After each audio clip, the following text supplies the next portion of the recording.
Hello friends, welcome back to my channel learn with trick. तो चलिए आज हम लोग अपनी तीसरी क्लास को स्टार्ट करते हैं। पॉलिटी की ये तीसरी क्लास हमारी होने जा रही है। तो सांप्रदायिक निर्वाचन प्रणाली के बारे में हम आज देखते हैं। तो इसमें एक चुनाव क्षेत्र जहां पर मुस्लिम बहुसंख्यक जो इलाका होता है, यहाँ का उम्मीदवार जो है मुस्लिम ही होगा। उसमें जो निर्वाचन हुआ था उसमें 389 सदस्यों में जो है 296 ब्रिटिश प्रांतों से आए थे और 93 देसी रियासतों से। और इस ब्रिटिश प्रांत को जो है दो भागों में देखिए, गवर्नर प्रांत से 11 और मुख्य प्रांत के 4।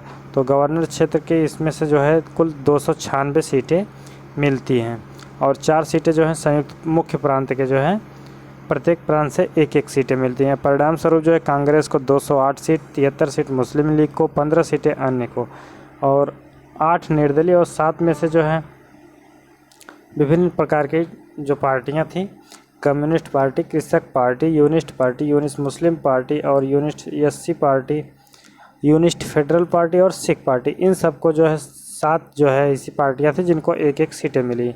आगे बढ़ते हैं हम लोग।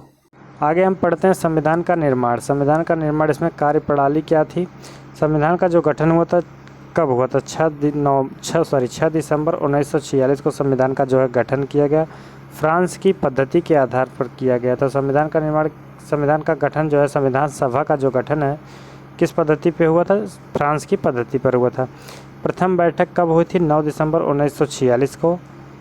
संविधान सभा का गठन 9 दिसंबर 1946 को। प्रथम बैठक 9 दिसंबर 1946 को।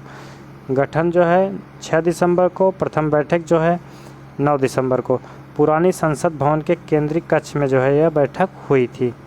उस समय पुस्तकालय भवन जो है, एक केंद्रीय कक्ष क्या हुआ? एक केंद्रीय कक्ष जो है किसको कहते थे? पुस्तकालय को ही केंद्रीय कक्ष कहा जाता था। इसी में संयुक्त अधिवेशन होते थे। 211 सदस्यों ने भाग लिया था। कुल सदस्यों की संख्या 389 थी। आगे देखते हैं हम लोग। मुस्लिम लीग ने जो है स्वतंत्रता के स्थान के मांग को लेकर इस मांग का जो है बहिष्कार कर दिया। मुस्लिम लीग जो है अपना अलग से मांग कर रहा था, हमको स्वतंत्रता चाहिए, इसलिए उसने इस लीग का जो है इस मांग को जो है बहिष्कार किया। आगे देखते हैं। देसी रियासतों के अधिकांश प्रतिनिधि ने इस बैठक में शामिल होने से जो है इनकार कर दिया। देसी रियासतों के जो प्रतिनिधि थे उन्होंने इस बैठक में भी भाग नहीं लिया। आगे बढ़ते हैं हम लोग। डॉक्टर सच्चिदानंद सिन्हा संविधान सभा में सबसे वरिष्ठ सदस्य थे, इसलिए इनको संविधान सभा का अध्यक्ष बनाया गया था। प्रथम बैठक में अस्थायी अध्यक्ष कौन थे? यही थे सच्चिदानंद सिन्हा जो है अस्थायी अध्यक्ष। इम्पॉर्टेंट है, प्रथम बैठक को संबोधित कौन किया था? प्रथम बैठक को जो है जेबी कृपलानी ने संबोधित किया था। ये हमारा क्वेश्चन बन सकता है। अभी तक जो है अस्थायी अध्यक्ष पूछा जा रहा था, अब हमारा क्वेश्चन बनेगा कि प्रथम बैठक को संबोधित किसने किया था? तो जेबी कृपलानी ने संबोधित किया था। आगे हम देखते हैं। 11 दिसंबर 1946, जैसे जैसे संविधान सभा की कार्रवाई आगे बढ़ी वैसे वैसे इसमें जो है पार्टिसिपेट करने वाली मेंबर्स की संख्या भी जो है बढ़ती चली गई। संवैधानिक सलाहकार कौन हुए? Doctor VN. राव। संवैधानिक सलाहकार जो है डॉक्टर वी.एन. राव। और अस्थाई अध्यक्ष चुने गए डॉक्टर राजेंद्र प्रसाद। प्रथम अस्थाई अध्यक्ष, संविधान सभा के सेकंड अध्यक्ष, संविधान सभा के फर्स्ट थे सच्चिदानंद सिन्हा, संविधान सभा के सेकंड अध्यक्ष डॉक्टर राजेंद्र प्रसाद। अगर प्रथम अस्थाई अध्यक्ष पूछता है तो डॉक्टर राजेंद्र प्रसाद। अस्थाई उपाध्यक्ष कौन थे? अस्थाई डॉक्टर एच.सी. मुखर्जी जो है, डॉक्टर इनका नाम था हरेंद्र कुमार। तो एच.सी. मुखर्जी जो है अस्थाई उपाध्यक्ष निर्वाचित हुए। 13 दिसंबर 1946 को जो है उद्देश्य प्रस्ताव प्रस्तुत किया गया। किसके द्वारा? जवाहरलाल नेहरू के द्वारा जो है 13 दिसंबर 1946 को उद्देश्य प्रस्ताव जो है प्रस्तुत किया गया था। 22 जनवरी 1947 को यह स्वीकार कर लिया गया। तो यह स्वीकार कब किया गया? 13 दिसंबर 1946 को प्रस्तुत किया गया, 22 जनवरी 1947 को यह जो है उद्देश्य प्रस्ताव स्वीकार किया गया। संविधान सभा ने जो है इसको स्वीकार किया। उद्देश्य प्रस्ताव की विषय वस्तु क्या थी? इसकी विषय वस्तु भारत में एक स्वतंत्र एवं संप्रभु गणराज्य के रूप में स्थापित किया जाए, इसमें जो है यही मांग की गई थी। आगे हम बढ़ते हैं। संसदीय शासन प्रणाली। संसदीय शासन प्रणाली में हम देखते हैं, इसमें एक अध्यक्ष होता है। कौन होता है? एक अध्यक्ष।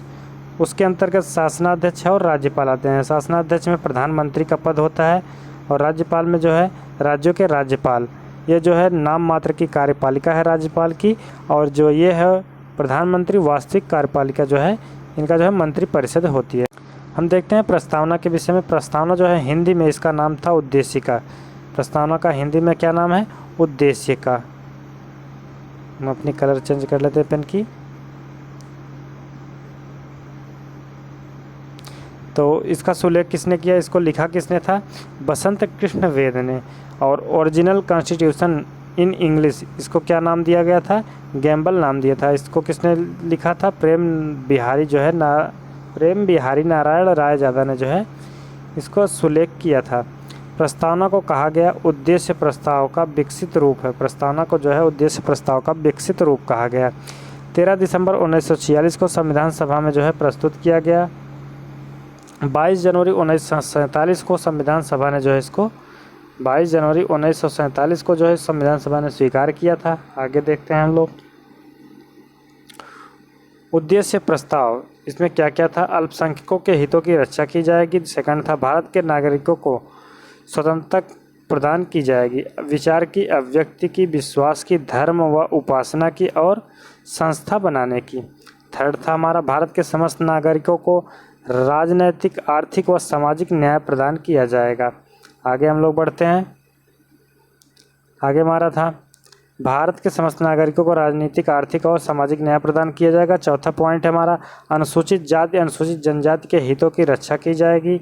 पांचवा हमारा मानव कल्याण एवं विश्व शांति में भारत का स्थान सुनिश्चित किया जाएगा। हमारा 6 नंबर का पॉइंट है भारत की जो है गौरवशाली प्राचीन सभ्यता को उसका उचित स्थान दिया जाएगा।